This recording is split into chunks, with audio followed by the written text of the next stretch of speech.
Hello, hello, my dearest fishies. Whoop. I forgot those settings were on. Hello, hello, my dearest fishies. Hi, Nuke Boss. Hi, Ghost. Today we are going to be resuming Drown the Stars. Oh, right, I forgot. My usual multi-stream chat is not working. Yay. So that means that I manually have to keep up with YouTube chat and Twitch chat, so please forgive me if I miss your messages. I am firing on all cylinders today. How long have you been streaming for? We just went live. So you have caught me at the beginning. Hi, Billingham.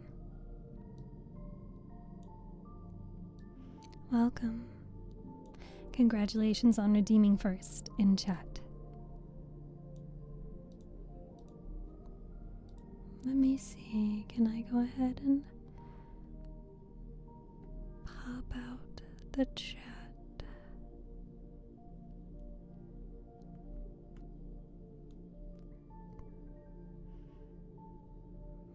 No. Wouldn't be a Steph stream. Wouldn't be a stream if something wasn't breaking.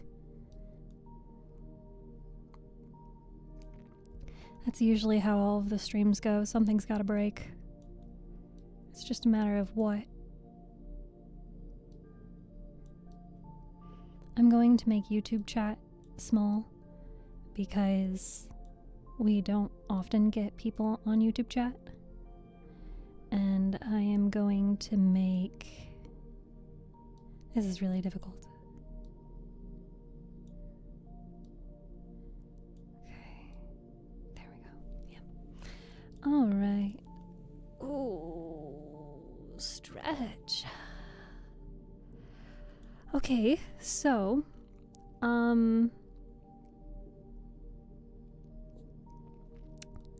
I have not had my dinner yet. I actually just finished heating up my dinner. And I was in the process of cooking and preparing the rest of it when I accidentally cut my finger. So I cut the nail bed, so the top of my nail. And I guess it took a while for it to start bleeding, but it did eventually start bleeding. It's not bleeding anymore, and it only kinda hurts. Milo, thank you for the gifts on TikTok. But I haven't had my dinner. So, come on, chat. Let's eat dinner together. What kind of nails do you have? Natural? My nails are rather tough, and they are natural. I am not a high-maintenance girly. I do not get my nails done. It's a very rare occasion. It's been unusually hot for you. I think it's been in the 80s. Your stomach is going to be... what? Giving a vocal performance? I certainly hope not. Because I do want to read today. Hey James, Dova, thank you for joining on YouTube. Hearing this makes me drool. Steph is so cute. Thank you. Okay, so what I have here today is what my mom always referred to as Mexican lasagna.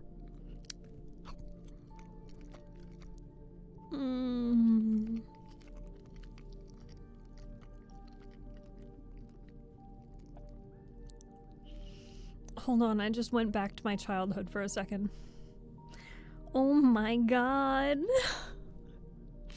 This is the first time I'm making it for myself.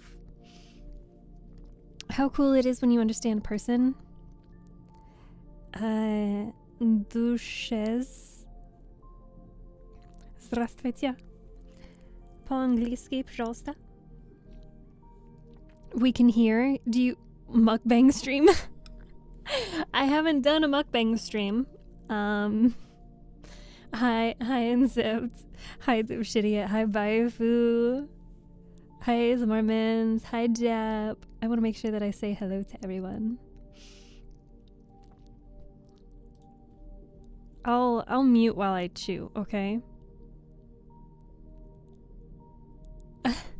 Cares, I mean, please, you don't have to stay up anymore. Thank you for the hydrate. You don't have to stay up anymore. You can go to sleep now. What language is that? По-русски. Russian.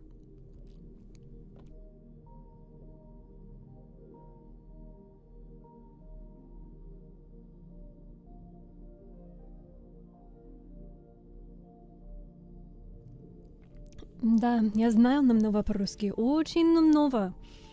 Пожалуйста, по-английски.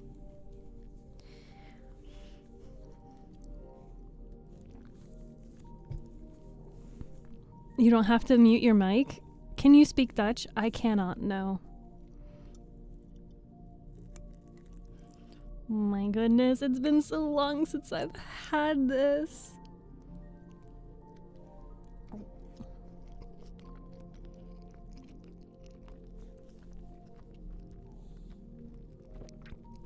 Oh my god. Have you been drinking enough? No, this is my first water for the day. Mind you, I'm supposed to have 4 of these.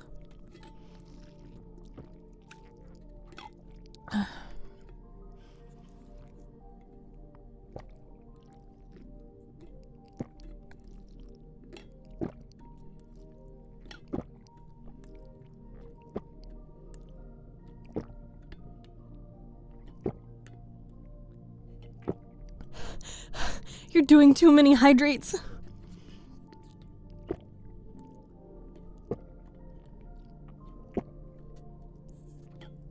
ASMR fans, you gotta stop. Oh. I can run. Oh, my tummy. Hi, Kenneth. Yeah, hi, Zen. How do you know Russian? I studied in Russia for a few weeks to get the language credit. So I have seen St. Petersburg before COVID, and it was beautiful. It was beautiful. I always wanted to go back to Russia one day and get to see it again, do all the things I didn't get to do, but I kind of gave up on that dream. For now.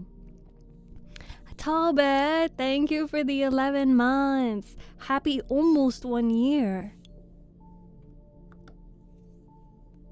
She is reading the fantasy novel? Yes, and we will continue reading that today. I just haven't had dinner yet. Excuse me. That's what you get for all of the hydrates.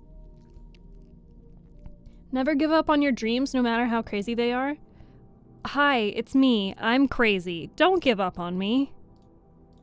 I give up on me. You don't. Good talk. It is hard to believe that it's been a year. Oh, sorry. I'm not talking very soft-spoken like. This is me speaking in a soft-spoken tone. Okay. You are enjoying every atom of that food. Oh, you bet. You bet I am. I miss my mother. And I miss this recipe. I'm so glad I went with the salsa verde. Yum, yum, yum, yum. How do the VTuber thing? Step 1, create a name for yourself. Establish your branding. Who do you want to be? Why do you want to be it? Is it sustainable? Oh, I don't want my dinner to fall over. And if you need to pivot away from whatever it is that you were doing because you don't know if someday maybe you hate doing that thing that you've been doing, how can you pivot? Don't name yourself after, I don't know, a World of Warcraft character and then tell yourself you're going to stream World of Warcraft for the rest of your life. And it turns out you actually prefer playing Minecraft. Turns out you actually prefer playing Minecraft. Then what are you going to do? Have you ever been outside of Russia to another country in Europe? Well, I am from the US. In order to get to Russia, we spent a few days in London. So that's it. That's all of Europe I have seen is 3 days in London. Lord the ASMR Nom R. What do you mean I'm still here? Yes, you are.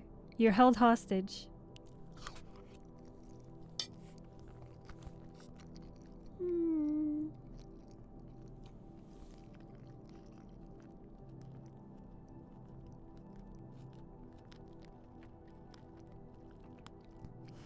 Jeez. 3 worst days of your life? I was not a fan. I was not a fan of London. I didn't like the tap. I didn't like... It just felt so dirty. Have you ever been to Moscow? Yes. I spent a weekend in, an extended weekend in Moscow. And I didn't get to see very much because I had a stomach bug. And so I was pretty much stuck in the hotel the whole time. Hi, size, welcome. Joke's on you, I like it here. You do. You guys can't leave. Danny, thank you so much for the gifts. Greetings from the Netherlands. I would love to go to the Netherlands. I would also love to go to Sweden. Hi, Bentley. Which state? I am from the Midwest. That's not a state, but that's close enough. I don't give strangers on the internet private information on first meeting. That's suspicious. That's weird. Oh.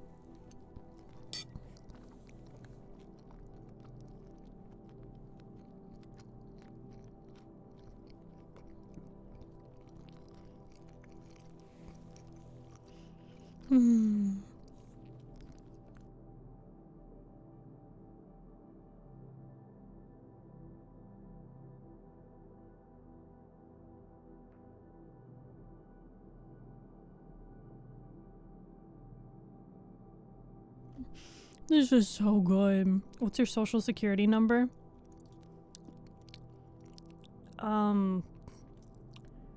675309 001.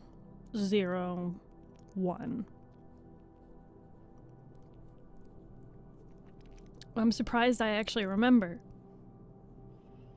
Are you eating? Yes. My mom had a recipe. My mom's still alive, by the way. I don't want people to get the wrong idea. We love Mama Sue around here, okay? We just rarely get to see her. Anyway, my mom had a recipe that she made a lot when I was younger. That was,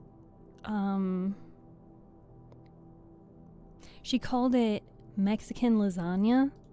And I didn't know that it was actually a recipe that she found somewhere. And so I asked her, like, hey, can I have the recipe? Because if I remember, you said that it was really easy to make. She's like, yeah, it's super easy. You just layer some tortillas. Sorry, I feel a burp, but it's not happening. It's not working. Are you Hispanic? No. I'm as white as trash can be.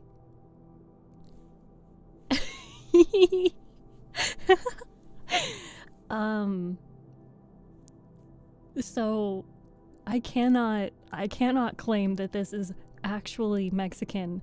It's literally enchilada sauce layered with some cheese and cream cheese and onion and cilantro and corn tortillas and chicken and cheese, and you bake it. It's just like that. The best numbers to give out is, it says I'm gullible as heck. Oh, I see it now. Now that you pointed out, I see that. You sound white? Okay. I'm Leah Dongon. Hello. Top tier to me. It is. She always went with the green enchilada sauce, which I assume is salsa verde. And so I did as well. Ziggs, thank you so much for the gifts. Thank you, thank you, thank you. You guys are very sweet today. Thank you. I went with the salsa verde, and I absolutely wrecked a rotisserie chicken. Alright? And I turned that rotisserie chicken into bone broth. The bone broth didn't turn out very good. I still drank it, but it didn't turn out very good.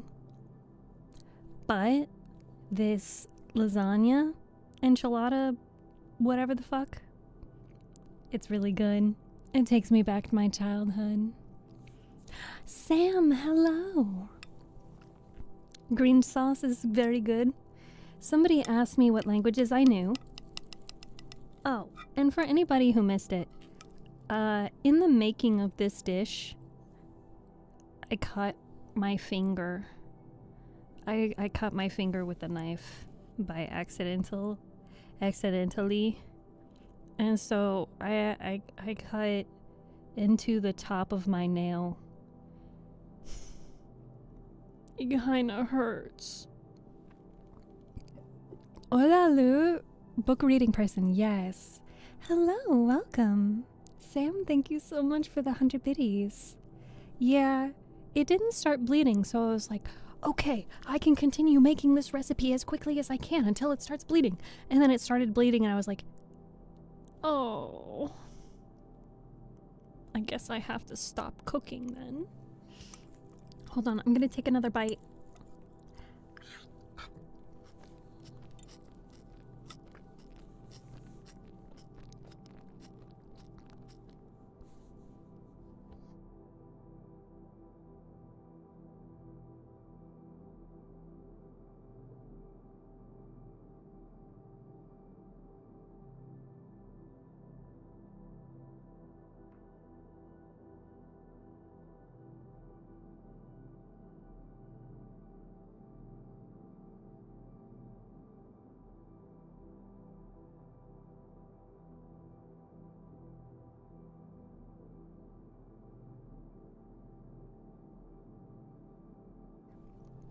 Have I given myself first aid? What first aid do you do on a fingernail? Like, my finger is still there. So is the nail.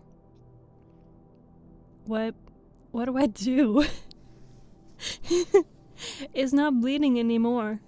I just held it really tight. What's your zodiac sign? I'm a Virgo. I just, held the finger really tight until it stopped bleeding. It's not a problem anymore. Thank you for the kisses. You guys are kissing my ouchie. Put it in water. Okay. Made with love does not mean blood of a loved one. Where's my knife? Do you want to find out? We'll see what the ritual has to say. Don't be afraid. Not yet, anyway.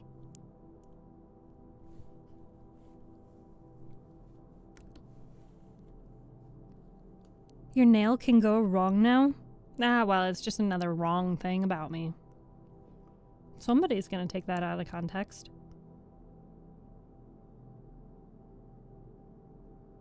Anyway, do you guys want to continue reading today?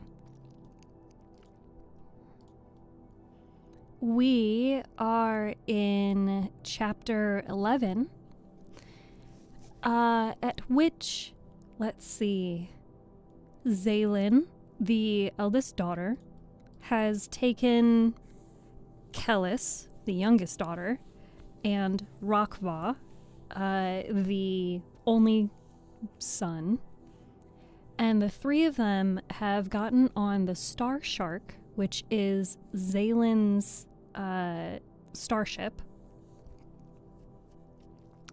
Take your meds. Everybody, remember to take your medicine. You're so beautiful and pretty. Ooh, thank you. Oh, Kurt, that's so weird. You know, this one time I dropped, I think like a 12-pound, maybe it was an 8-pound, bowling ball on my toe. And like, it was fucked up for a while. It's not anymore. But like, I was a little child and my toe turned purple. I was like, that ain't good. But it's fine. It's fine. Turns out, fun fact, you can drop a bowling ball on your toe and not permanently mess it up. Thanks for coming to my TED Talk.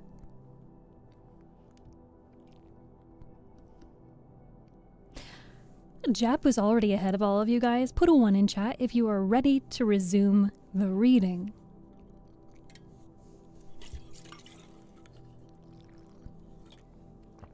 Daxi, thank you for the gifts. Pan is ready. Jap is ready. Kinchan is ready. ASMR Mans is ready. Karen's is ready. Karen's is ready. Pan is ready. Pan means bread. There was 45 people watching on TikTok, and then it went down to 40, and then it went down to 37, and then it went down to 34. It seems like you guys like listening, well, specifically TikTok, likes listening to me talk, but they don't like listening to me read a book, which is my primary content. Ouchie. Oh, did I mess up my thingy again? No, I think I just smudged around the blood. Hopefully that doesn't start bleeding again. I listen, your voice is so soothing. Well, if you guys didn't know, I am on the Purple app, and if you're curious about what the Purple app is, ask it in chat because somebody else will tell you. Somebody has... Oh, it's bleeding again. Here, if I suck on my finger, will it stop? Disinfect it, please. With what? Don't bleed on your Kindle? No, I'd just bleed on, like, my first aid. It will not stop. Can't stop, won't stop. I wish more YouTubers did book reading videos. I do too, Kurt, but chances are they'll do it wrong, and then we'll come out on top because we understand copyright law. Face reveal? Sure, you have to pay $10 for it though, Z-Man. Sucking will draw the blood out. Just apply pressure and pray. That's what I did after I ouchied. What happened to your finger? I was making dinner and then I accidentally cut the top of my nail. My favorite game? Spiritfarer. My favorite movie? Interstellar. We don't need more, we have the best one already. Hey. We always want to encourage people to read. And if you didn't know, Kintron actually reads books on stream too. There's a couple of other individuals that we don't really get to see often here in my chat. But there are some other reading streamers that stream about the same time. It's just that, you know, it's such a small niche. Not many people are interested in listening to someone on the internet read a book. They would usually prefer a official, quote-unquote, professional quality book reading from, like, Audible. My finger's fine.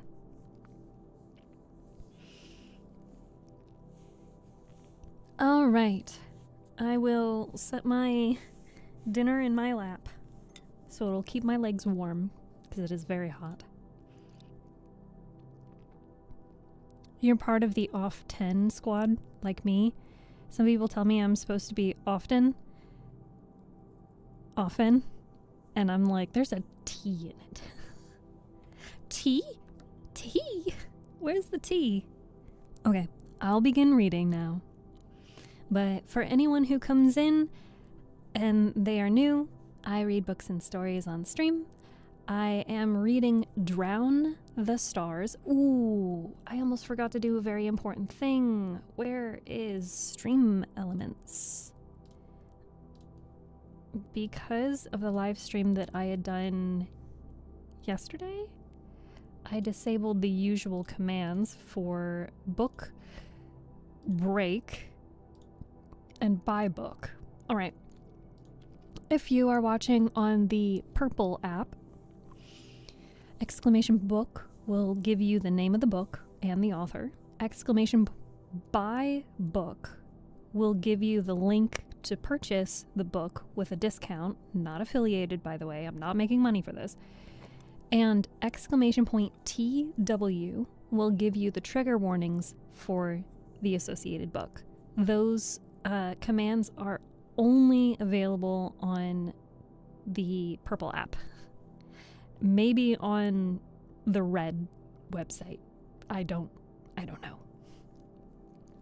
So if you want more chat functionality, unfortunately you have to be on a different platform, but I appreciate you no matter what platform you're watching on.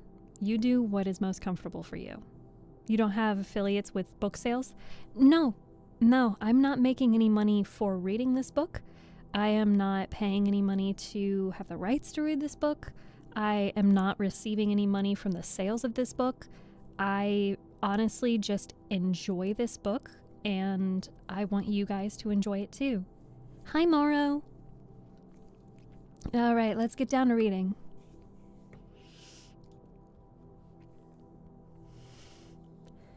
Never. No one deserved to be subjected to traveling with the king, especially not Rokva. King Kida might have been a military genius, but he was more of a child than Kellis. Calling names, throwing tantrums, breaking anything that didn't cooperate with him. A voice crackled over the ship's console, yanking Zaylin from her thoughts. Commander Starshark, stream is now clear.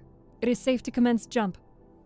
Zaylin scrambled up to the console, activating comms. Understood. Now initiating jump.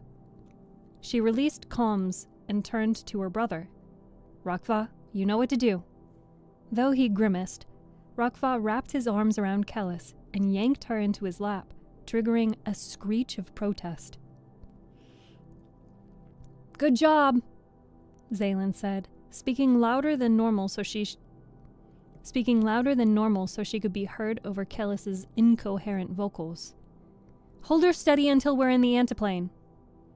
She slid into the pilot's seat and activated the jump sequence, fingers flying over the liquid console as she entered all the necessary codes and configurations. Where are we going? Rokva asked, yelling over Kellis's defiant squeals. The Aurora Nebula, Zaylin shouted back, spinning to face him. You'll love it. The whine of the jump reactor accelerated to a roar. Zaylin clenched her fingers around the arms of her seat, prepping for the disorientation that came with planar jumps. Why aren't you using the controls? Rokva yelled. Didn't Dad disable autonav? What? No, he disabled manual. The realization struck her like a The realization struck her like a blow. She'd used manual nav to leave the shipyard. Maybe her father had lied. Maybe he hadn't flown through with his... Maybe he hadn't followed through with his stupid punishment and she'd incorrectly remembered him disabling navigation. Yes, that was it. Just to make sure, Zaylin pulled up the panel with all the ship's restrictions in red, navigation automatic, listed among the locked systems. Not navigation manual, like she'd assumed. It was her use of manual nav that had resulted in the Star Shark's damaged hull, not autonav. Surely even the king understood that. If autonav had been off this whole time, then the ship would have never slowed itself to stay within 4-wave distance required for successful interdimensional travel.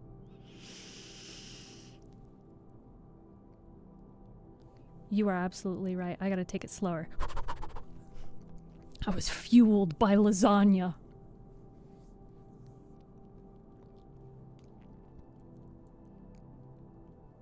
Not manual, nope.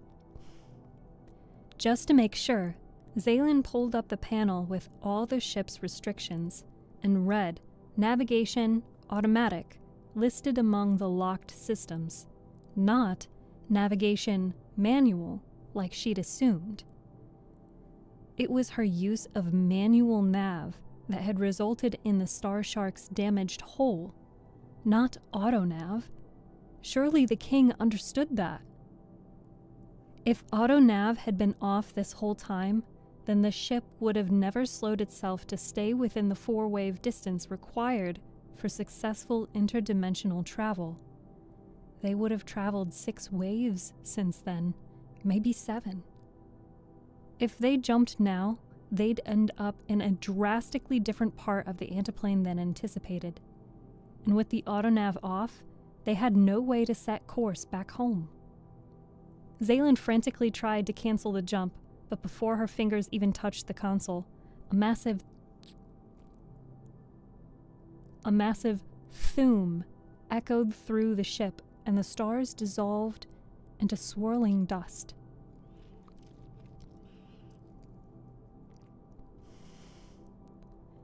Though the dimensional shift instantly dulled her mind and most of her senses, it didn't numb the terror lighting up her entire nervous system. The jump engines quieted. Bursting ribbons of color replaced the stars. Zaylin slammed her fist onto the console, scattering the biomatter, constructing the sensor screen. Tears. Shit. Tears. She should have been more thorough and checked the restrictions more carefully. If she could depend on one thing, it was her father being an absolute idiot. Of course he'd shut off the most necessary systems on the ship. Of course he'd shut off one of the most necessary systems of the ship. It was like he wanted her dead. Is everything okay? Rokva asked. As expected, Kellis lay unconscious in his arms. It was probably only her 3rd time ever experiencing a jump.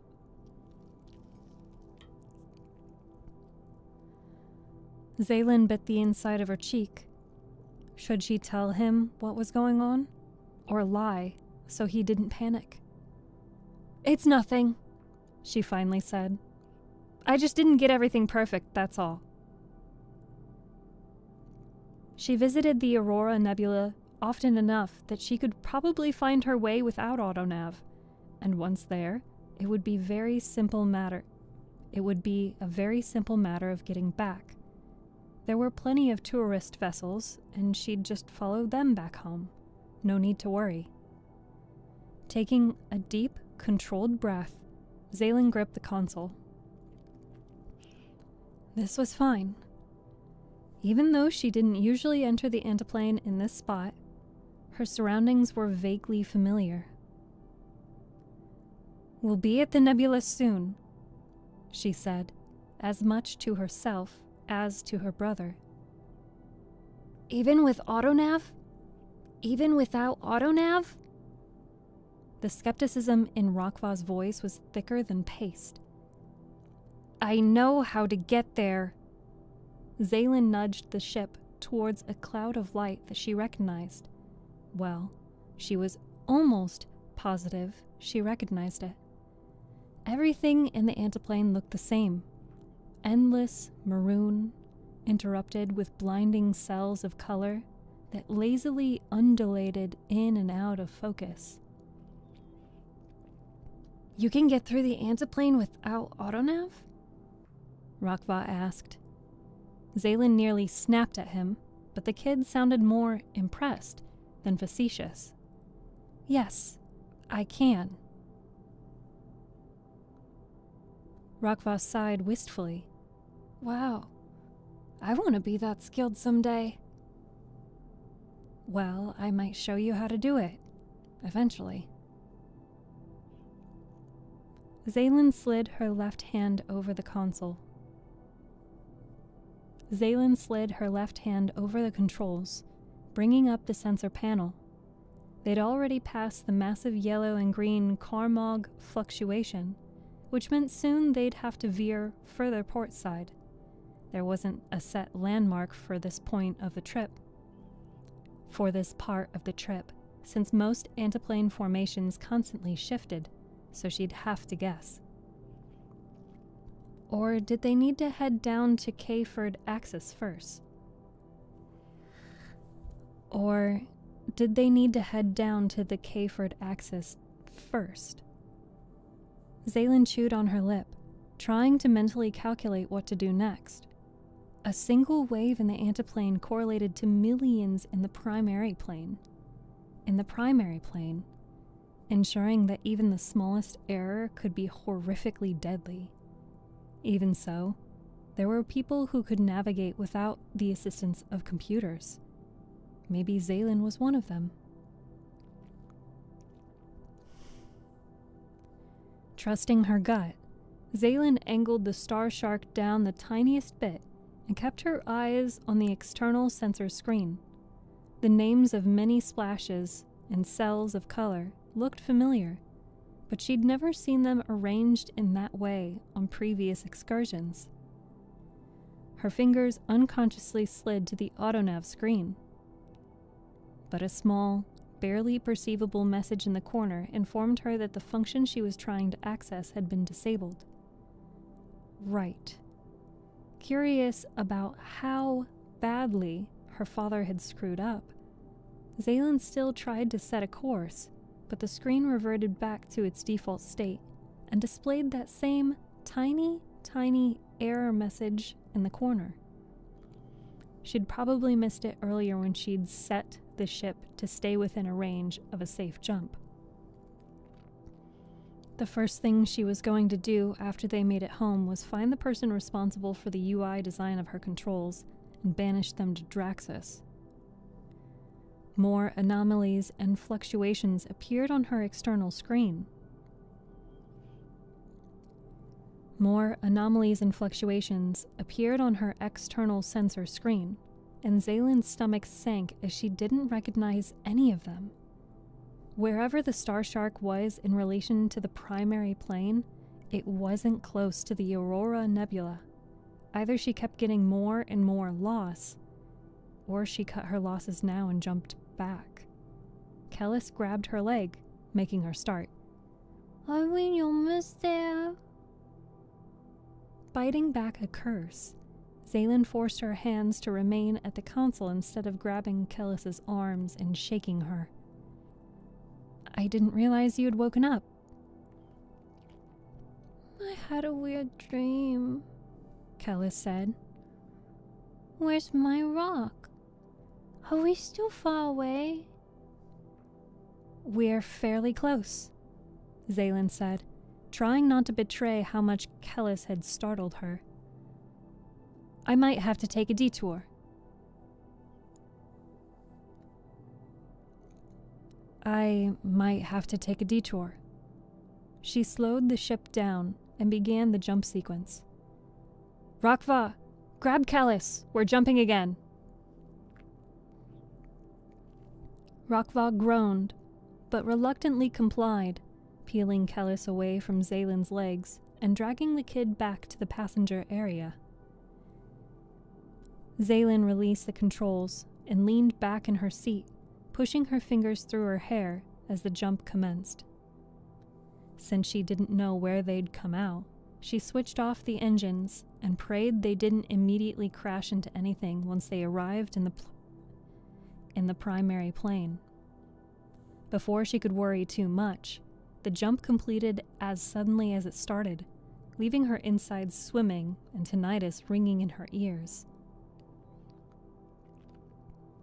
This isn't the nebula, Rakva said the instant they finished jumping through. I know. Zaylin berated herself for not raising the opacity of the ship's hull and expanded the external sensor map to cover the entire console. Like I said, we're taking a detour. She tried not to grimace as she surveyed their nearby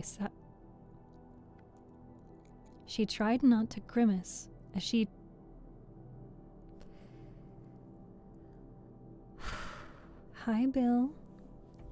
I hope you're doing well. Don't forget to drink your water. And I'm gonna take a nice deep breath before I continue.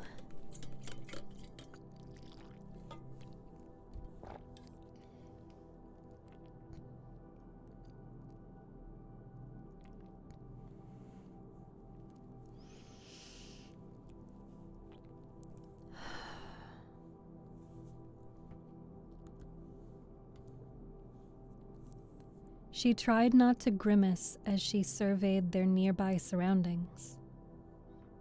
The jump drive was supposed to keep them from materializing too close to celestial bodies and other dangerous entities, but they'd ended up in the middle of an Oort cloud nonetheless. Nothing is out here, Rakva said, grunting as he stood up with Kellis dangling in his grip. There's only one star arm. Zaylin swiveled in her seat more aggressively than she should have. I know! Rakva shrank back and hefted Kellis onto the bed. So, you're not good at getting around with the autonav. Shut up. Shut up, Zaylin muttered, turning back to the console. Nothing looked familiar. Barely any systems or stations were in sensor range, and none of them had names. For all she knew, she could have been in an entirely different galaxy. Where are we? Rakva asked, plopping into the co-pilot's seat. Don't touch anything, Zaylin snapped. I'm just figuring out an alternate route. She adjusted the map, pulling back the focus to include more of the galaxy. This route's kinda risky, Rakva said, syncing his bioband with the ship's controls. Especially without autonav. The ship trembled slightly, and the external screen pinwheeled as the ship collided with a chunk of ice. an alert blipped across the console, indicating damaged systems. "I told you to shut up and not touch anything!" Zaylin yelled, though it hadn't been his fault. Her words died in her throat as the biomatter on the sensor screen arranged the name of a planet she did recognize. "That's Tagma's, right?" Rokva asked, pointing to a planet 500,000 miles, 500,000 waves away. "Isn't that the capital of the Tsar?" Zaylin ignored both him and her accelerating heart rate. She dismissed the map and tried to cloak the ship, but a small message informed her that particular feature had been disabled. Once again, thanks to their dear father, hiding wasn't an option. Falling tears, Zaylin said. "You don't need to swear," Rokva said. "It's fine. We're allies with the Tsar." "We aren't allies." Zaylin transferred the vessel's vital info to her bioband and shut off power to everything but processing and life support. The ship plunged into near darkness, lit only by dim emergency lights and the faint glow of biomatter drifting through the Starshark's console. Blinking as she adjusted to the light, Zaylin pulled up the damage report on her bioband. "We have a shaky truce, and I just broke it.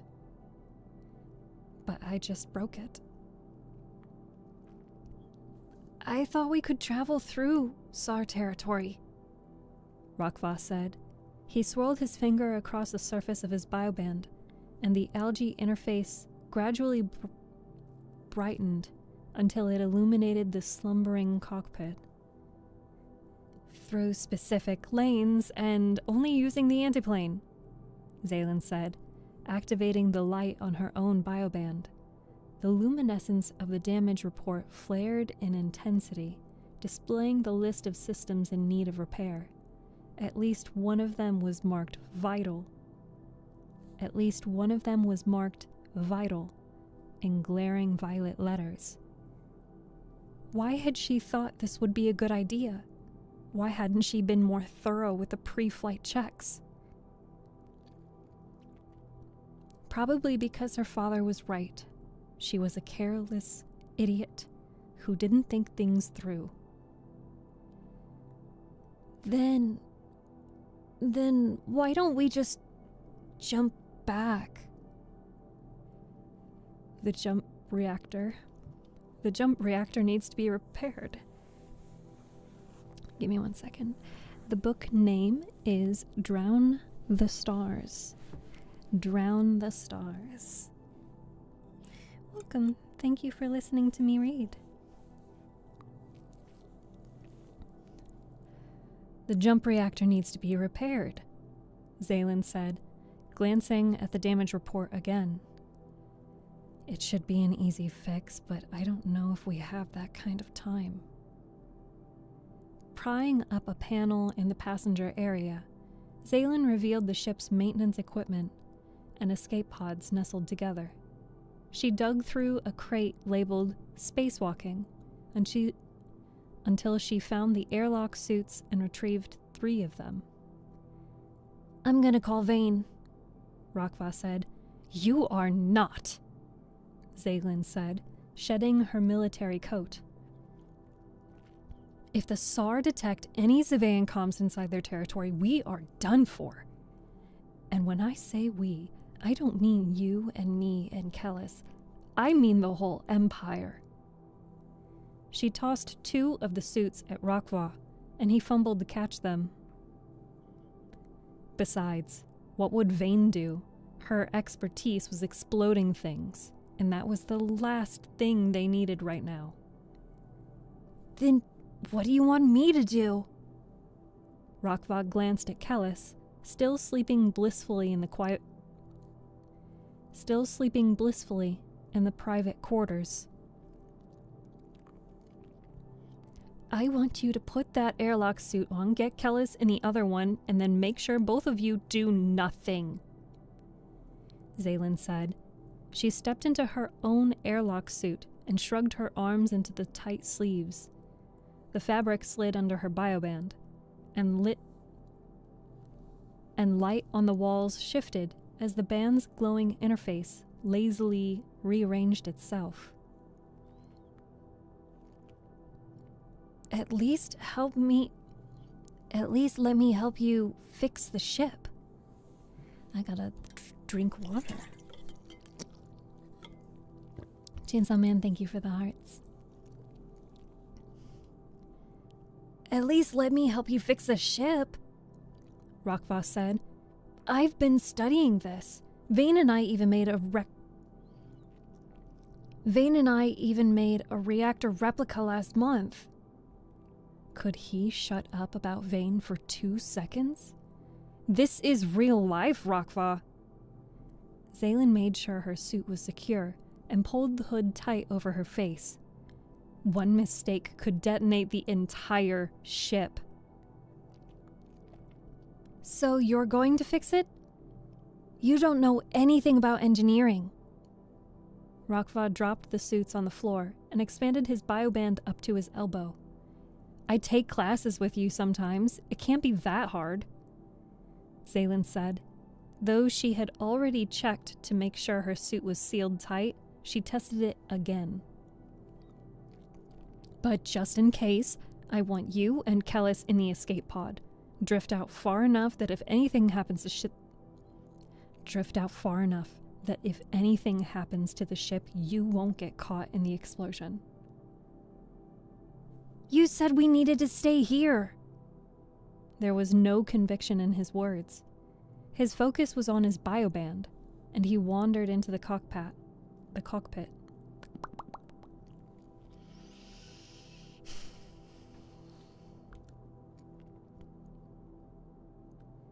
You said we needed to stay here. There was no conviction in his words. His focus was on his bioband, and he wandered into the cockpit. Well, I changed my mind, and you have to listen to me. You're not the Crown Heir, I am. Zaylin activated the suit's life support and inhaled a breath of stale artificial air. Rokva didn't respond, probably sulking some more. So if you could start working on that now, Rokva, Zaylin said, I'd appreciate it. Nothing. Rokva? Zaylin entered the cockpit to find her brother crouched on the floor, obviously hiding something. What are you doing? Rokva looked up from his bioband, guilt plain on his face. The voice of Sir Vane emanated from his wrist. Your Highness, you have exactly 3 seconds to explain to me why you're calling me from a... Damn it. Your Highness, you have exactly 3 seconds to explain to me why you're calling using a SAR signature. If this is your idea of a joke, it isn't funny. I told you not to call anyone! Zaylin dove for his bioband, trying to end the call. Rokva scrambled away from her, keeping his wrist in front of him, while he ran to the opposite side of the ship. We got stuck in SAR territory and our jump reactor isn't working, Rokva said as he ran. Zaylin thinks she can fix it, but I think it's too risky. Rokva! Zaylin lunged for him again, but he darted into the private quarters and tried to close the door on her. He wasn't fast enough, and Zaylin managed to squeeze through. An exasperated groan escaped from Rokva's wrist. I can't believe. I haven't been gone for an entire hour, Rokva. Not even 1 hour. You gotta help us. You gotta help us! Rokva yelped as Zaylin slammed him onto the bed and grabbed his wrist. Don't you dare end this call! Vane's raised voice was enough to make Zaylin pause. She had never heard the knight yell before. In any other circumstance, she would have berated Vane for being so casual with her own liege, but Rokva actually seemed to listen to her. Besides, if he really had disguised this commsig to match the SARS signal, they probably weren't in immediate danger. Your Highness, Vane said, I advise you to let go of Rokva and tell me what happened. Though it stung her pride. I hate TikTok's stupid live notification. There we go. Okay.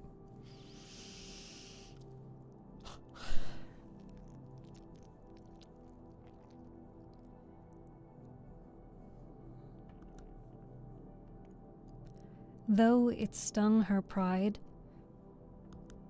Zaylin obeyed. Rokva sat up and tapped his wrist. His bioband rose up to form a small screen that displayed Sir Vane inside of a maintenance closet. The knight's disgraceful black widow's mark dripped down her left cheek, almost indistinguishable from the circles beneath her eyes. Defeated, Zaylin pulled her hood free and explained everything. Sir Vane remained stony-faced, and when Zaylin finished, the knight leaned back and stared at something above her head. You made a good call shutting the ship down, Vane said. You're telling me the king disabled cloaking and autonav?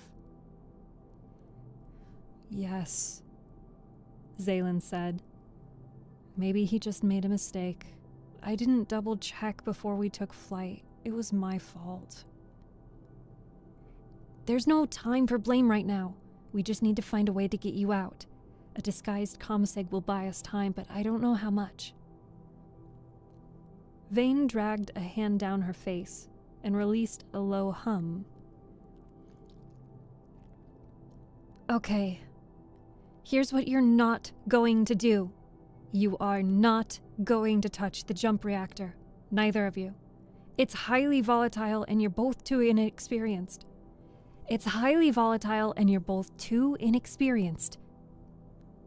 Told you, Rokva mumbled. Zaylin lightly kicked his foot where Vane wouldn't see. Your father might have locked you out of the ship, but there's a chance he overlooked the escape pods, Vane said from the biomatter screen. Her image stood up and opened the door of the closet she'd been hiding in, and Zaylin immediately recognized the tactical wing of the palace. If not, the pods are easier to override than the ship itself.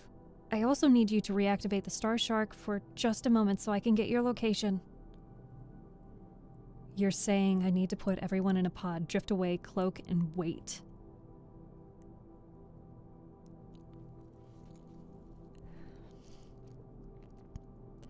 You're saying I need to put everyone in a pod, drift away, cloak, and wait, Zaylin said.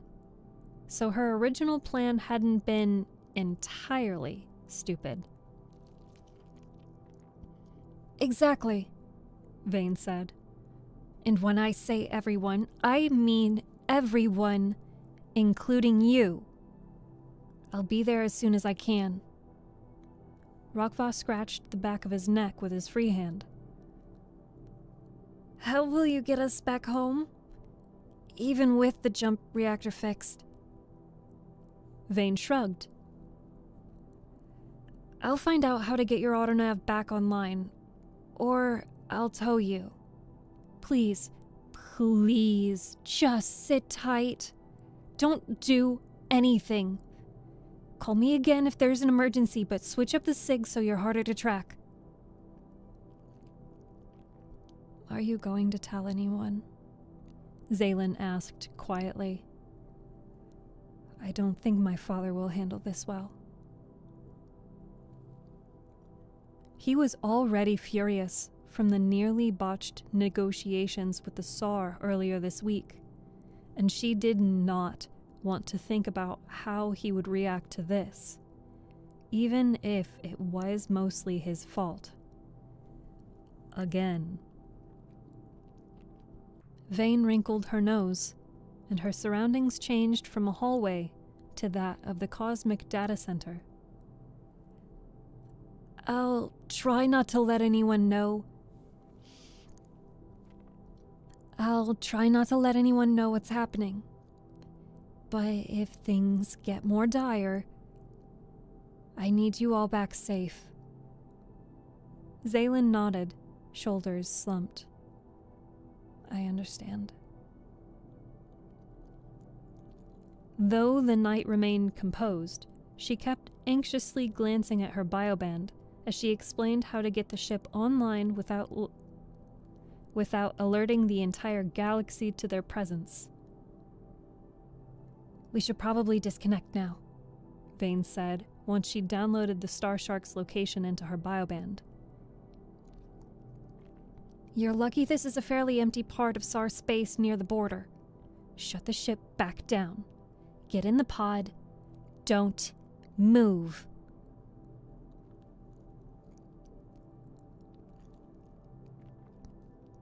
The comm disconnected, and Vane's image splashed down into Rokva's bioband, twisting around his wrist.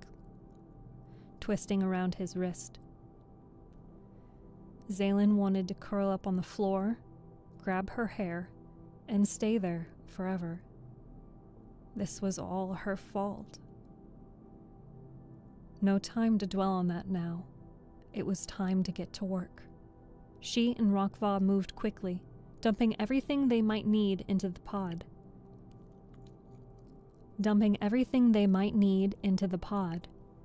Extra survival supplies, tools, blankets, a pillow for Kellis. They could carry enough to survive for about a week, but hopefully they would be back within hours.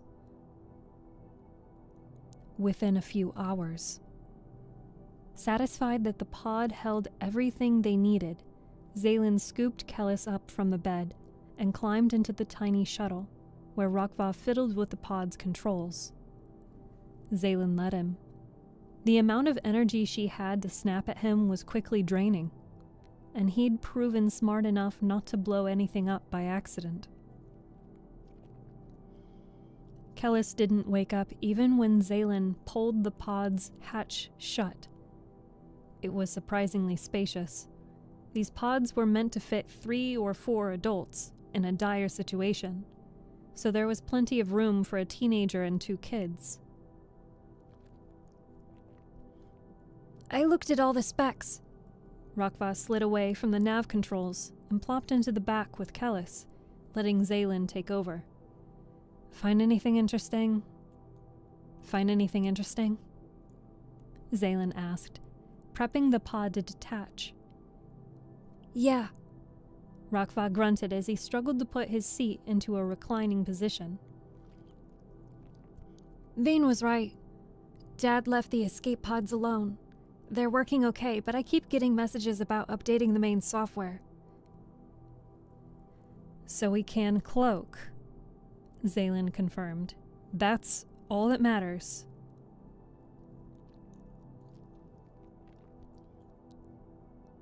So we can cloak, Zaylin confirmed.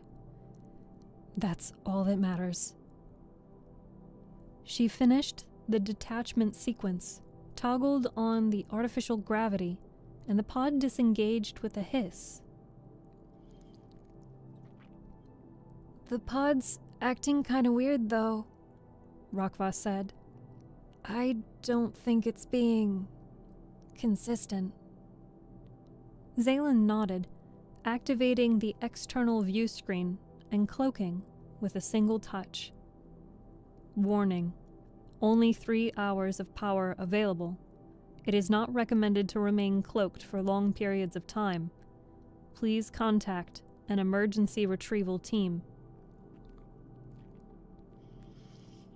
With any luck, they wouldn't come close to waiting so long. Zaylin expanded the sensor screen to take up most of the console and piloted the pod away from the Star Shark. She hated leaving her ship behind like this, but it wasn't like she had much of a choice. She kept thrusters active until they were far enough away.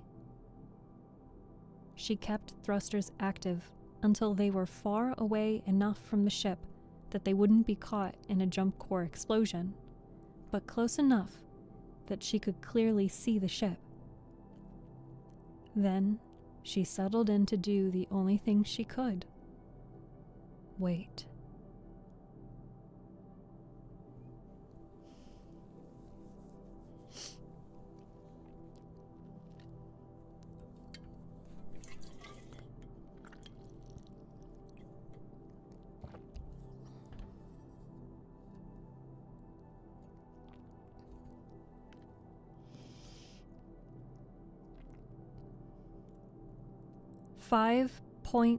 .3 hours before assassination. Vane left the data center with a deep dread choking her gut. She wanted to believe the kids were in their situation because of an honest mistake, but she couldn't shake the thought that something else was terribly wrong. Hatred for the crown increased by the day. Groups like the one she'd encountered. Oh wait, hold on. I gotta bookmark that because there's a name missing in here.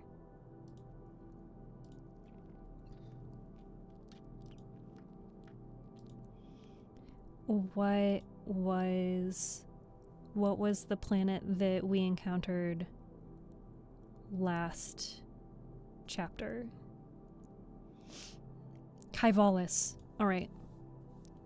Now I can go back and say the name of the planet again. Okay.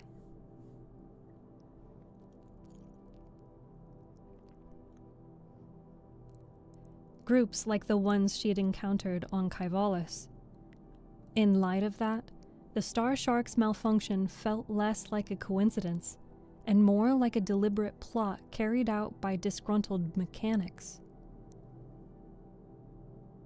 Cowards.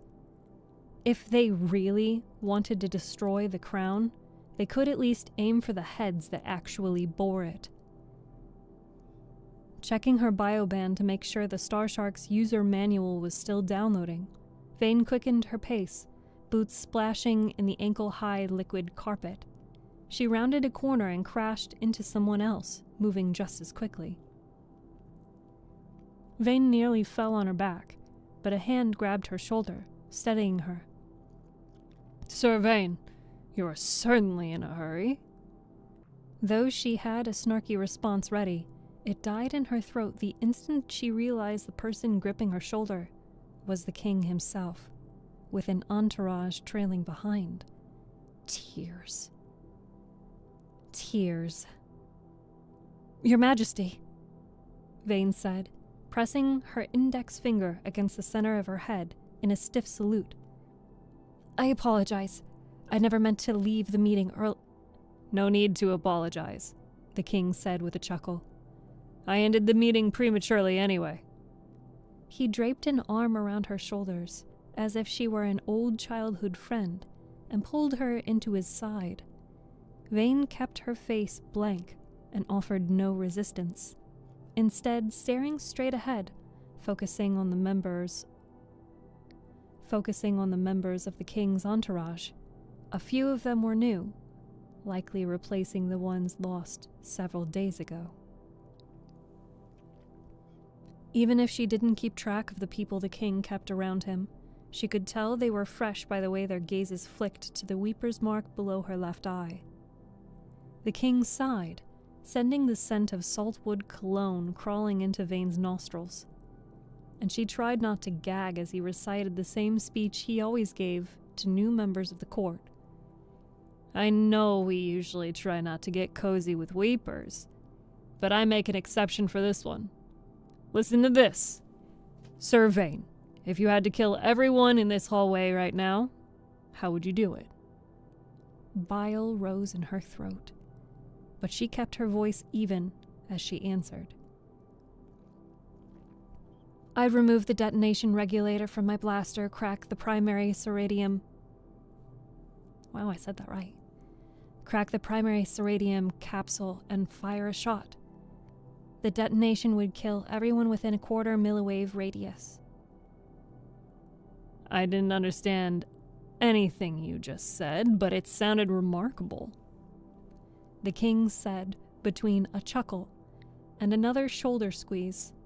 He was too stupid to realize the only thing separating her from the other engineers was his insistence she go where they were forbidden to enter.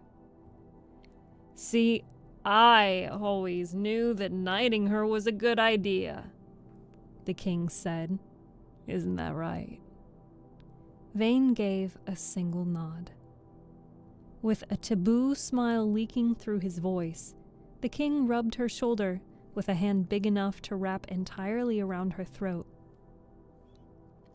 He then yanked her tighter against his side and planted a kiss on the top of her head, his beard scales grating against her skull.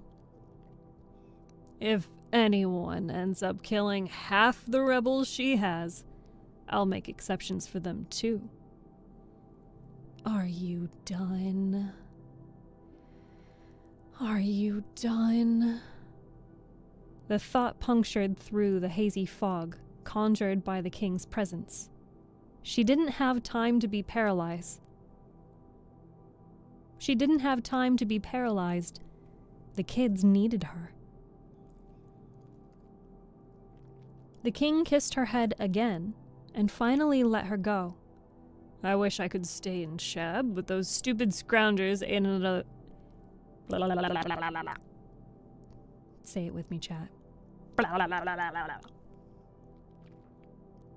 Clip that.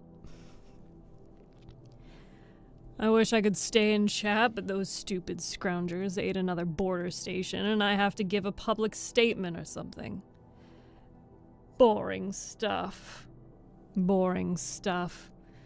Go teach my kids or whatever. Keep being a great role model. Finally. Vane bowed, waiting for the king to turn the corner so she could continue to the shipyard in peace. After taking only 2 steps, the king whirled around, nearly knocking over an entourage member who hadn't yet learned to keep his distance. One more thing, he said. You wouldn't happen to know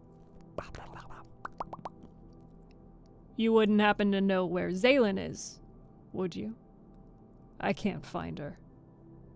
Alarm surged up her chest.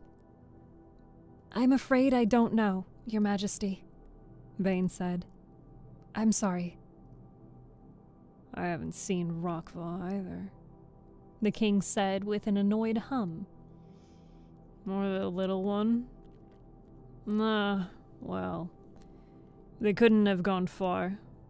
I decided to try my hand at peasant work, and found out how to disable the Star Shark's cloaking and navigation. It can't even leave the planet. Vane wanted to shake his shoulders and scream. The king snapped his fingers in the direction of his retinue. Serfo, you're one of Zaylin's knights. Do you know where she is? It is a duty of a crown knight to carry out specific orders, Fel said, clasping her hands behind her spine. She glared pointedly at Vane. Not to babysit. Answer the question, Fel! The king whipped around. Ear frills splayed out to their fullest. Do you know where Zaylin is? No, Your Majesty. I am a competent knight. I keep a professional distance between myself and my liege. Fell didn't break eye contact with Vane. The king either didn't pick up on what she was saying, or didn't care. But Vane received her message and resisted the urge to roll her eyes. The king said with a snort. He continued down the hallway without another word, leaving Vane free to sprint toward the shipyard. If there had been a rebel plot to assassinate the kids, they probably would have been better off. Plots could be predicted.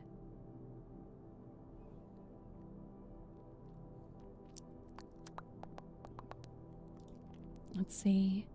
I'm going to put down another bookmark, and I am going to see how many pages do we have until we are currently on 192. 13, 14, 15, 16, 17, 18, 19, 20, 21, 22, 23, 24, 25, 26, 27, 28, 29, 30, 31, 32, 33, 34, 35, 36, 37, 38, 39, 40, 41.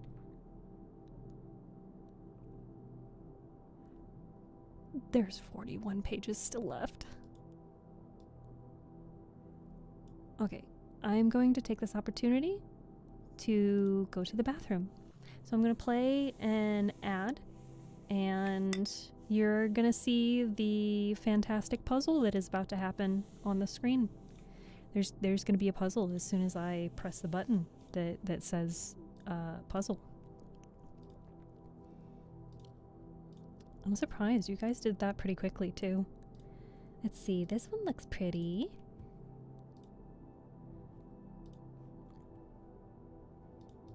I'll be back.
Hello.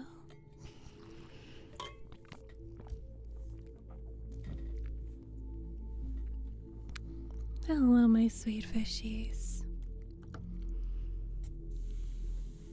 I've returned. The live stream is about reading. We are reading a book called Drown the Stars. It is a wonderful book, a wondrous book about a fish type alien race that is extremely technologically advanced, and our main character is Vane, with whom she is looked down upon in society. Hi, Logan. Hi, Cyrus. How does the puzzle work? If you would like to join in the puzzle, you can click the link in my profile, and through said link, select the option that says Community Puzzle.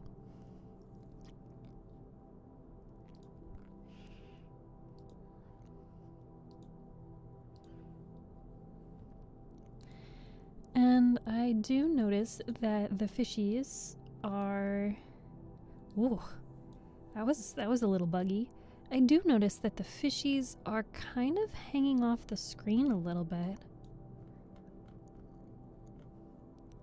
So let me see. So I need to reduce this by a little bit. And that by a little bit. Okay, so if you happen to be, or potentially are,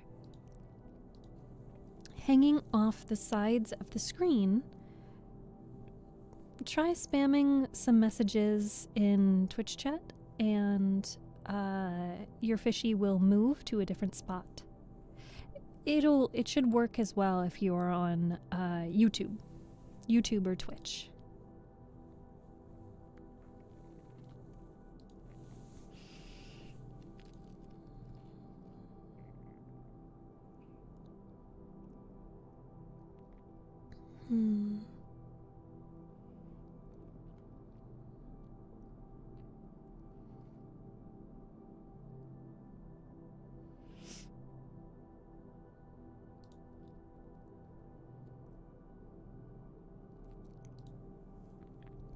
I'm gonna add this puzzle. Fish on TikTok. Unfortunately, TikTok's API is not publicly available or something like that. So with the lack of TikTok API, I am unable to do any form of TikTok interactions with my model and my 3D environment. I really do wish that they would, make that publicly available, but it's not. It's pretty lame. For now, it's only Twitch and YouTube.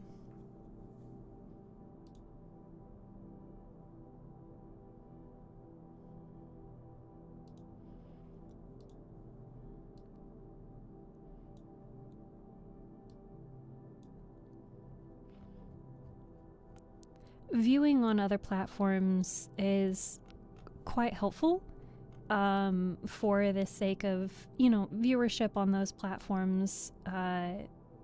Unfortunately, again, just tends to be more meaningful to companies that are looking for creators to give opportunities to.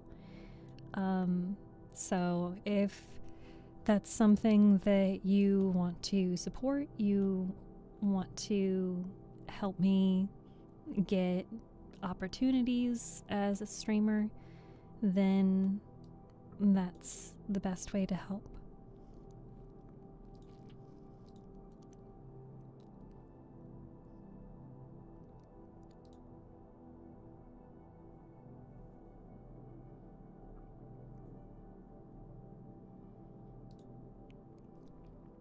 One moment, I just got a very important message.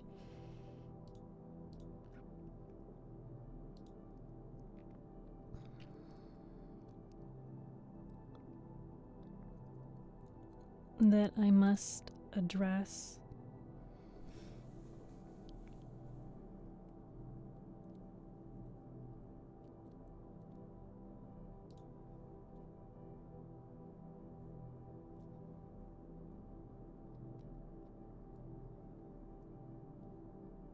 Well, I must address this on my cellular device because I don't have...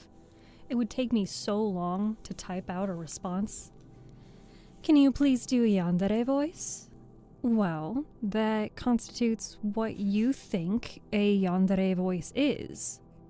Because yandere is more about what is being said than how it's being said. Yandere is really just incorporating a form of exasperation and desperation into the voice and trying to be intimidating. I wouldn't know anything about being yandere. I don't know what kind of dere I am, but I'm something. I must respond to this message.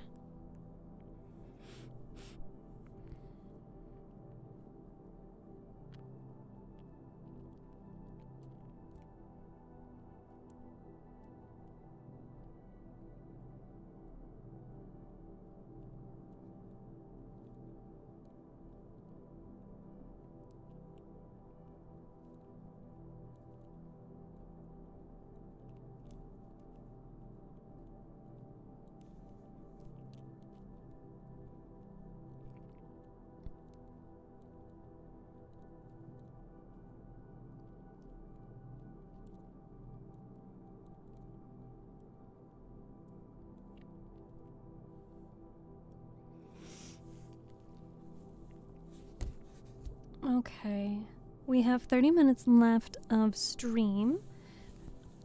Do any of my fishies want to resume reading? I know that we've got, a casual 41 pages to go.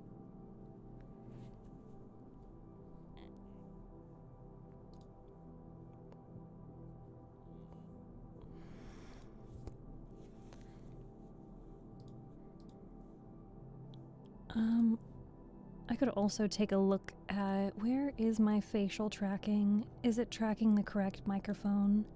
Oh, it's not doing any form of lip sync at all. Cool. I didn't think it was. It's light work. Just casual. Easy peasy. Iano Yu, welcome. Thank you for joining us. I hope you like story time, because we're reading a story.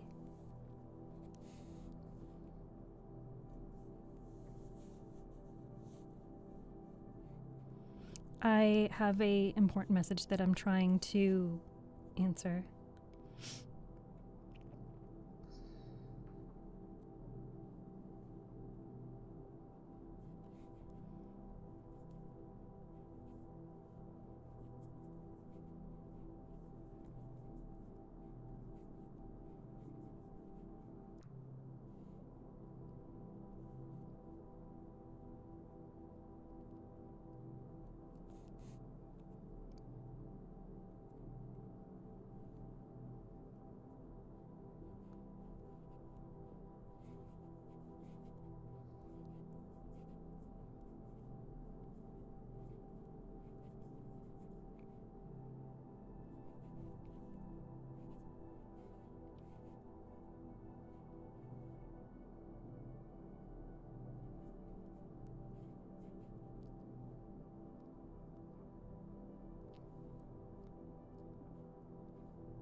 I don't know what that question is. What are we reading? Why, by golly, we're reading Drown the Stars.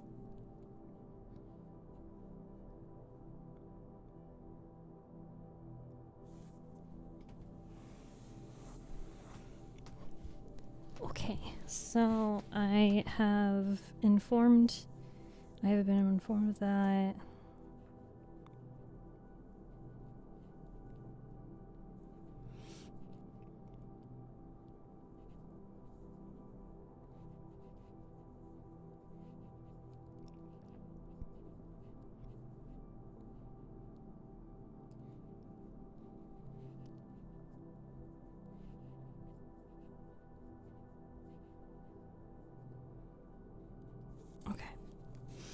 all right. Well, the only one person respond when I asked if we wanted to continue reading. So, let's continue reading. 4.8 hours before assassination. Vane upended a bag of pearls on the ship dealer's desk. Vane upended a bag of pearls on the ship dealer's desk. I need a personal vestal in pristine condition, she said. No older than a CR 190 with a cuddle... No older than a CR 90... No. No older than a CR 190 with a cuddle stealth system, Ceradium power jump drive, Tazian standard engine, towing capacity, all registered under a citizen's license. A bit of curled lettuce fell from the corner of the dealer's mouth as she stared at the pile of wealth before her. One of the sapphire pearls, worth more than everything Vane's family owned before she'd conquered Walkmaw, rolled free of its casing and hit a lunch plate with a soft plink. Of course, the dealer said. You could buy many other ships with this, you realize. I could get you an entire fleet in your name. You only get the extra money if I leave the planet within the next 20 minutes, or you never say a word about me being here.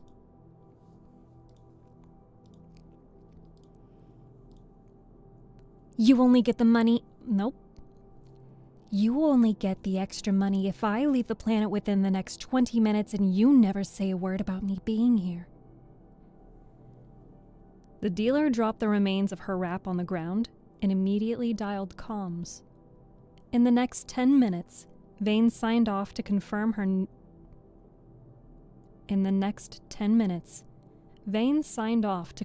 purchase of a new starship, and in 19, she left the planet and entered the antiplane, with the autonav set to the Star Shark's last location. She commanded the ship to follow the most efficient course, ignoring the 7 different warnings that this was not a Crown-approved route. When the autonav finally relented and decided to do its job, Vane poured through the Starship repair manuals she'd downloaded while at the Cosmic Data Center. She wanted to call the kids and make sure they were doing all right, but the long-distance communication could easily act like a homing beacon for anyone in the area. All she could do was hope they wouldn't get picked off by the SAR, or the Oort cloud, or a roaming band of scroungers. If the king wasn't...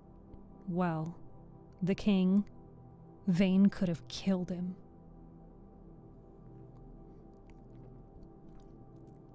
3.5 hours before assassination.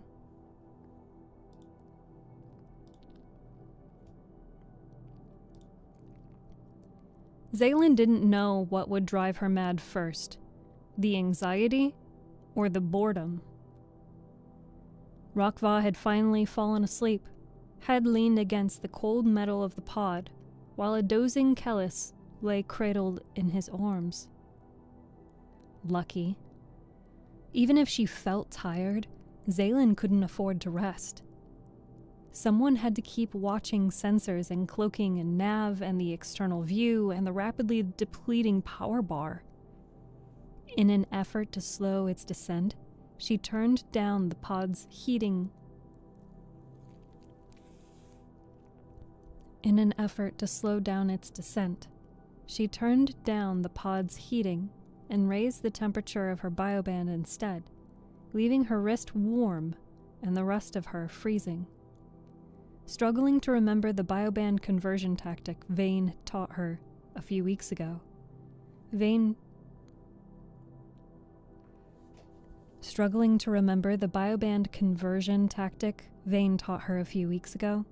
Zaylin fiddled with the settings and tried not to curse or wake her siblings as she failed to get the results she wanted. That's what she got for treating engineering like an optional class. New incoming jump detected. The soft announcement made Rockvoss straighten up and snap his eyes open, disturbing Callus. She let out an annoyed whine and tried to wriggle out of his grip. "Is Vane here?" Rockvoss asked, peering over Zaylin's shoulder at the console. "Maybe. I don't know. Do you know what kind of ship she has?" Zaylin fiddled with the pod's settings, making sure it remained cloaked. Rockvoss scrunched up his nose. "I don't think she has a ship. At least that's what she told me when I asked if we could go flying next month." "Then there's no way it's her," Zaylin said. "It takes hours to get into space without a personal starship, and that's not even counting travel." "Maybe she told Dad and he sent an extraction team," Rockvoss suggested. Zaylin's heart sank. While it was better than being taken captive by the SAR or slowly starving to death, it wasn't much better. "Interplanar rift opening. Caution is advised." Both Zaylin and Rockvoss watched the view screen as a pop of light interrupted the otherwise empty space. It faded to reveal a Zevayan cruiser not much larger than the Starshark. "Should we send out a comm?" Rockvoss whispered. "Let's wait," Zaylin said. "We don't know who's aboard that ship. It could be SAR or pirates or scroungers or who knows what else." A blip on the comms section of the console lit up, indicating the presence of a general short-ranged comm. While Zaylin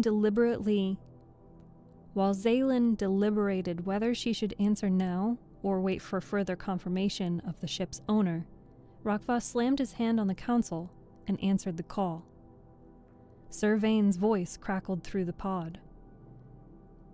"Are you kids still out there?" Rockvoss' face lit up. "I knew it was you! I knew it!"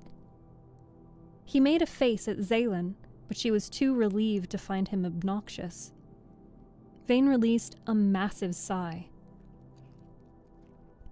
"I can't see you on my sensors, so I'm going to assume that means you're in a pod and cloaked." "We are," Zaylin said, "but the power is getting a little low." "Don't worry. At the very least, I can get you aboard my ship. Probably." Zaylin didn't like that last word. Probably. "I've never flown a ship like this one before. And I'm still figuring out how it works." "I've never flown a ship like this one before, and I'm still figuring out how it works. Don't worry about it. Can you see me?" "Yes," Rockvoss and Zaylin said at the same time. "Good. Stay cloaked and navigate your way over. The pod entry is on the... let me check. Starboard side.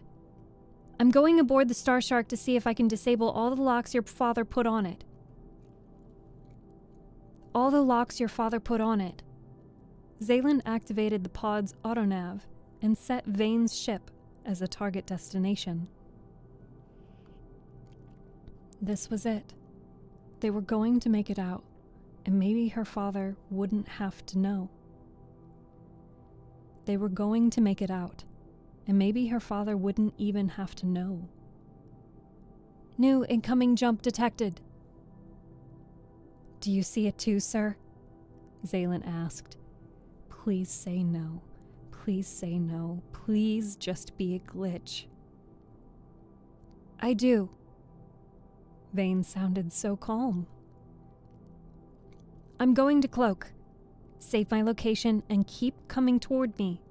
While you're doing that, I'll warp aboard the Star Shark. Be careful.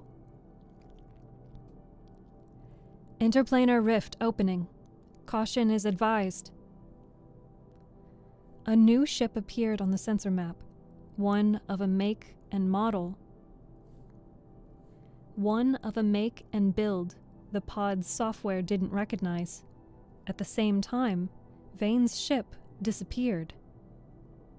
Automatic navigation adjusting course. Should we be worried about that? Rokva asked. I don't know.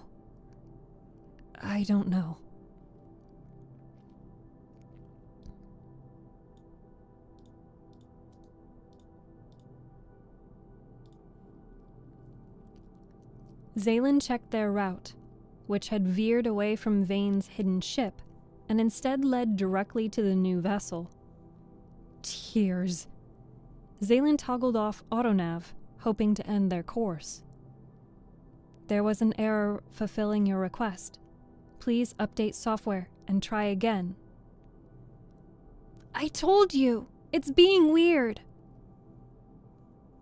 Well, do you know how to fix it? Zaylin dismissed the nav screen and reopened it, attempting once more to switch off the autonav. There was an error fulfilling your request. Please update software and try again. Maybe it just hadn't finished loading, and she needed to try toggling it one more time. There was an error fulfilling your request. Please update software and try again. There was an error fulfilling your request. Please update software and try again. Maybe we need to update the pod's software? Rokva sounded so innocently sincere. You don't say! Zaylin said. She opened up a direct local comm with Vane. The pod is malfunctioning. It redirected itself toward the new ship. It refuses to turn on manual nav unless the software is updated. Okay, Vane said, voice escalating to a higher pitch.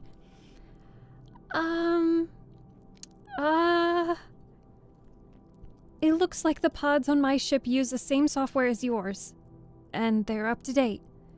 I can open up a data link with you and you can update it from there. But you're cloaked, Rokva said. This pod will dock at its destination in 2 minutes.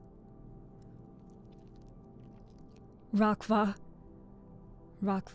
I need you to put yourself and Kellis in airlock suits now. I feel like my voice keeps shaking. It's an intense moment, and I am intense with it.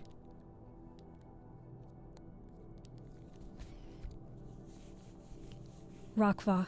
Nope, I was moving things.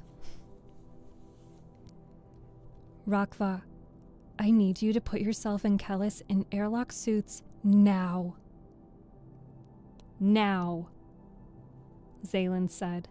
She scrambled to make sure her own airlock suit was still functional and pulled the hood down over her face. I'm going to decloak my ship to send you the update, Vane said. I'm also sending you the repair manual for the Star Shark. Why are you sending us the manual? Zaylin asked, frantically trying to disable autonav over and over again with the exact same results.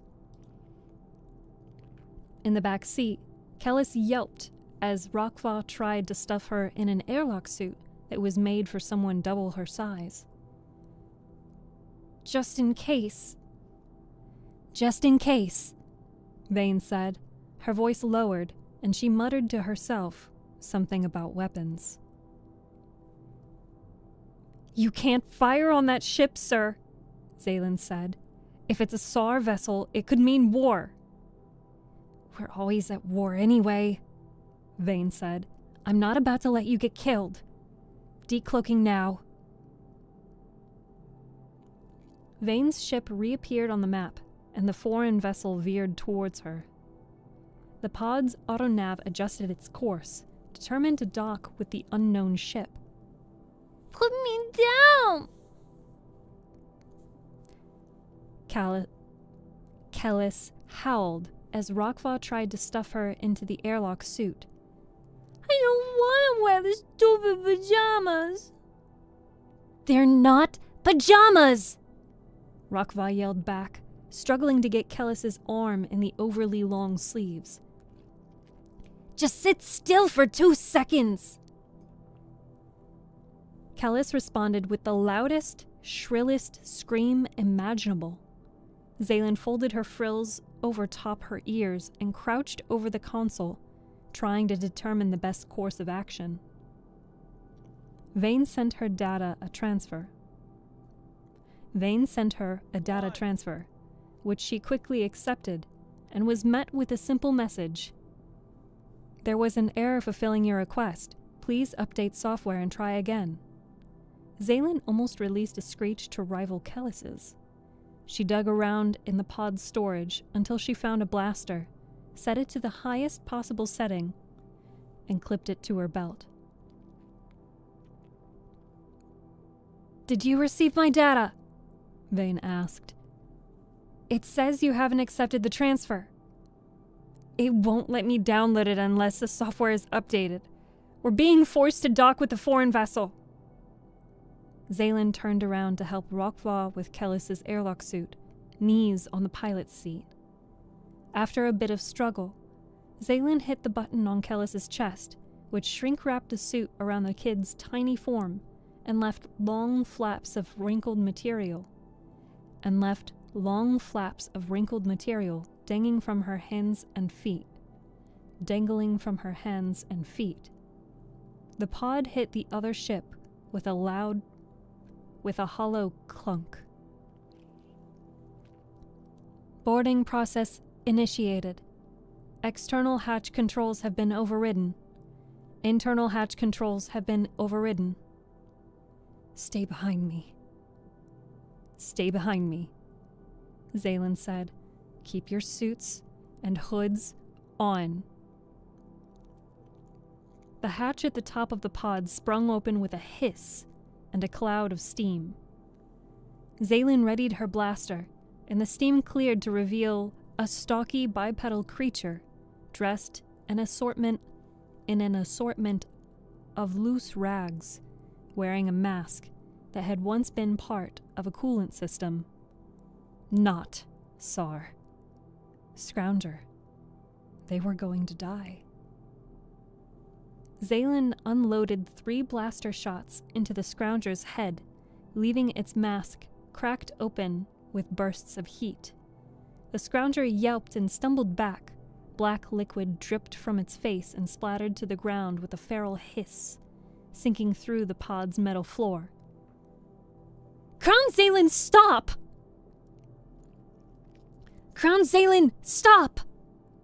Vane's frantic voice emerged from the pod's speakers. Don't shoot! Don't shoot! Say you're an Ataka! Ataka! The pod's autonav adjusted its course, determined to dock. I went the wrong page, sorry. Zaylin ignored. Become fish.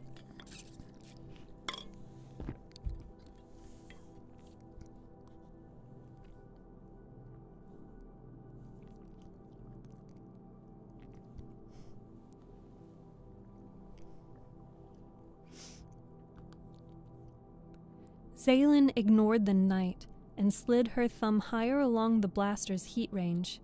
Now was not the time for a weeper's sentimentality. "Stay back, scrounger!" she snarled. "Bazo." The scrounger gripped its head, and the foreign word came out mangled and reverberated. More black liquid drizzled from underneath its mask and pooled at Zaylen's feet, sizzling into a rapidly growing depression. "Warning, structural integrity decreasing. Please remove corrosive elements." "Ataka!" Rokva blurted, throwing himself in front of Zaylen, arms stretched wide. "Boru! Boru! Iataka!" What was he doing? Zaylen moved her finger off the trigger and gripped the back of Rokva's jacket, ready to pull him back. Good job, Rokva," Vane's voice said. "Keep saying sorry. Get it some Kazuzu." "Structural integrity is now at 65%. Please remove corrosive element." At the word Kazuzu, the scrounger poked its head into the pod again, inky liquid pouring from its face and splattering in tiny hissing flecks. "Give me your blaster." "Give me your blaster," Rokva whispered, arms still spread out in defense. "No," Zaylen snapped. "We are not surrendering to that thing." "Hull integrity is now 30%. Vane kept yelling. "Zaylen, give Rokva your blaster and cover the biggest hole with something sturdy. Now!" Zivayan pride demanded death before handing over her weapon, or taking commands from a weeper. But shooting the scrounger had just made things worse, and Vane seemed to know better than she did. Zaylen handed Rokva the blaster. "Hull integrity is now at 10%. Hull will soon be compromised." Vane's other instructions were forgotten as Rokva tossed the blaster up to the scrounger. It sniffed it, then lifted what remained of its mask to reveal an expressionless metallic face with undulating skin. A hole opened up in the center of the scrounger's head, and it bit into the blaster's barrel as if the weapon were a stick of new cheese. Hull at 1%. Emergency shield activated. Emergency shield at 100%. "Zaylen!" Vane shouted. "The breach!" Emergency shield at 50%.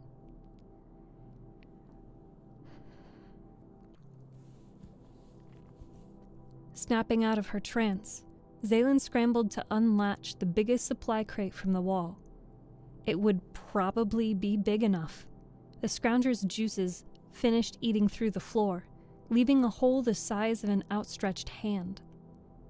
The vacuum of space responded with the violence of a hurricane, and Zaylen didn't even have time to yelp as her feet yanked out from under her and flew toward the hole in the floor. Her hands scrabbled for purchase, hooking over the edge of the supply crate before slipping. The pull abruptly ceased, but the pod still trembled with an intense fervor. Zaylen dropped, heart pounding. "Rokva? Rokva? Kellis?" "I'm fine," Rokva said, even though the scrounger was now draped over his legs and nibbling the rest of the blaster. Luckily, it didn't seem to be leaking acid anymore. "I'm okay," Kellis said. She laid on her back, arms spread wide. "My back feels funny." Zaylen almost celebrated until she realized her baby sister was directly on top of the whole breach. "Kellis, don't move." "Don't worry, I can't." Violet letters blipped across the forehead of Kellis's airlock hood. Suit integrity at 60%. Vane said something about coming aboard in another pod, but Zaylin didn't absorb any of her words.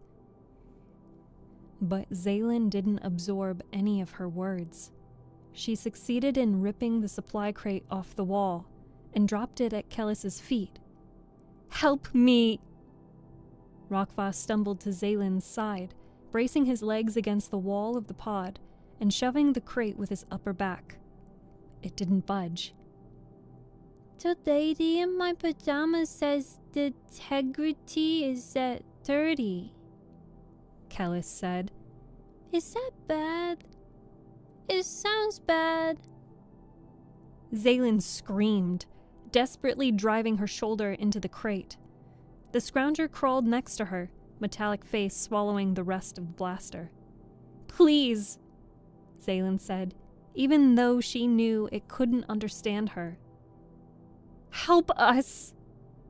Muttering something under its breath, the scrounger threw its weight against the solid crate. It slid forward, pushing Kellis safely off the breach. Rokva and Zaylin both collapsed on the floor, panting heavily. Tiny flecks of metal and dust rushed to the space surrounding the crate, trying to escape to the void outside the pod. "Thank you," Zaylin said breathlessly. She rolled her head to face her brother. Rokva, how do you say thank you?" Nemiku,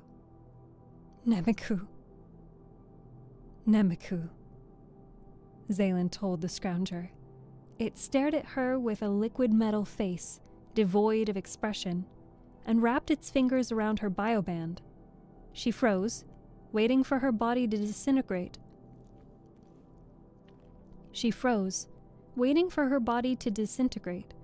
But she felt fine. The place where the scrounger's eyes should have been transformed into a direct copy of her bioband's interface, presenting her a list of her personal contacts. It released her wrist with a simple nod, and the display vanished from its head, leaving only oscillating metal. "Do I still need to not move?" Kellis shouted. "'Cause my nose really itches." Before Zaylin could respond, a frenzied scuttle sounded from inside the scrounger ship, and a Zavayan in an airlock suit dropped through the ceiling hatch, landing atop the supply crate with a whump. "Is everyone alive?" Vane asked, voice crackling through Zaylin's airlock suit. Yes,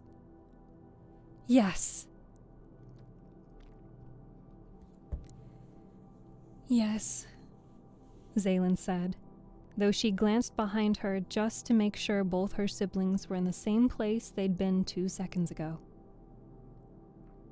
"Good. I'm docked in the bay directly next to this one. Get inside and let me negotiate with the scroungers." Vane scooped up Kellis and inspected her like a fragile vase after a turbulent journey. "What about this pod?" Zaylin asked. Kellis squirmed in Vane's grip and flailed her arms, using her dangling sleeves to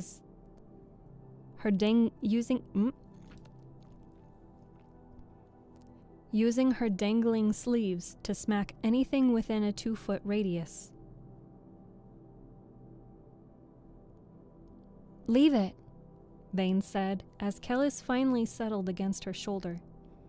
"The pod is falling apart anyway, and it will make excellent kizuzu. It'll be our farewell gift." The scrounger lifted its arms above its head in obvious delight.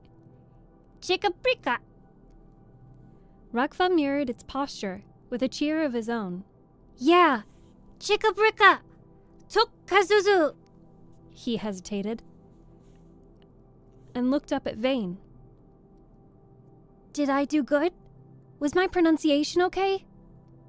Vane shifted Kellis to pat Rokva's head. "Absolutely perfect, kid. Let's go home." Well, My dearest, dearest fishies, it is, unfortunately, that time that I must leave you on a cliffhanger. That will be the end of today's reading for now. We are at the 2-hour mark. Hi, Divine. I'm glad you're enjoying the reading.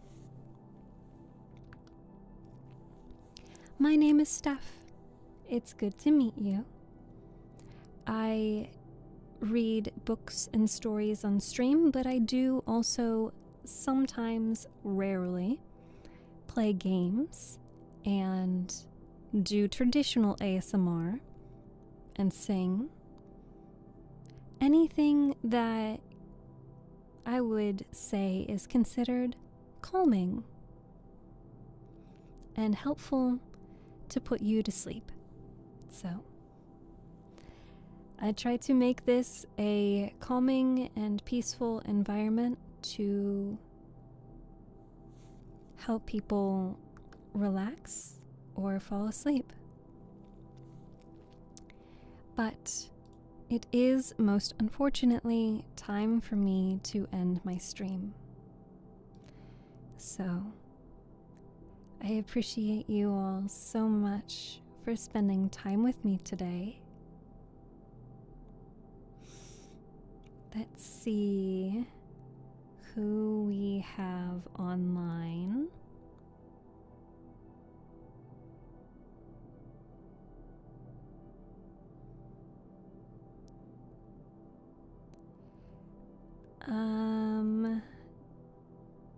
Here's something fun. This person is doing ASMR roleplay scripts. So I think that we will join them and we'll see what they're doing, they're reading. I will say that their stream is 18 plus, so just letting you know that you will be expected to meet their rules, but that's beside the point. Flashbang. All right. This is the part where we say our good nights, our goodbyes, and our see you tomorrows. I will be back again tomorrow at 3 p.m. Eastern Time Zone to continue reading Drown the Stars, and I hope that you will join me again. If you are watching on Twitch, !raid, copy the raid message, and paste that in the stream that we do end up in. Please do represent this community well, be on your best behavior. If you are watching on TikTok or YouTube, this stream is just going to end for you, but I highly recommend, if you cannot join my next live stream, or if you want to listen to me after like right now, you can check my YouTube channel for all of my edited readings, and you can go through the live tab all the way back to my live streams from 2024. And I think that's it. Please drink your water, eat your food, be kind to yourself and others, and until tomorrow, have a good night.